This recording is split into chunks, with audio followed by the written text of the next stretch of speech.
Scott and Mary Alice, Tampa police say the alleged shooter stayed at the scene and is cooperating. In a release, the Tampa police also said the shooter feared for his life as Senfield allegedly tried to get into his car.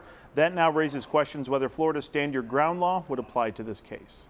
It was a senseless tragedy that we're still trying to figure out, but at this point it doesn't really matter. We don't have our Carson with us.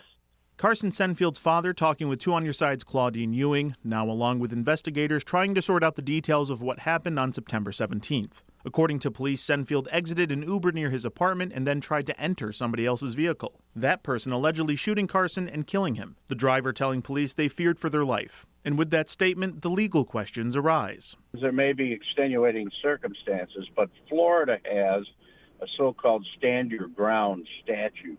The law in part does say that use or threatened use of deadly force is justified, among several reasons, if someone was in the process of unlawfully and forcefully entering a dwelling, residence, or occupied vehicle. But the facts have to be here to excuse this act of basically resulted in death is that there has to have been a forcible entry and not, a witness saying that the kid who was killed was saying things like, hey, let me in, is my friend in your car, or something that negates, if you will, a fear of death or serious injury.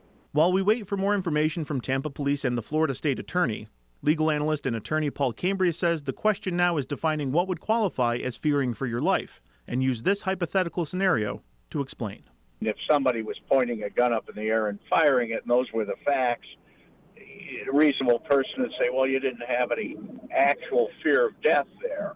If they were pointing it at you and they shot over your shoulder or something and then pointed it back at you, those facts would justify a reasonable person to believe that you were in imminent fear of death or serious injury. Because of Florida law, the name of the alleged shooter has not been released. Any potential charges would be decided by the Florida State Attorney, which has not happened yet. In the Information Center, Nate Benson, Channel 2 News.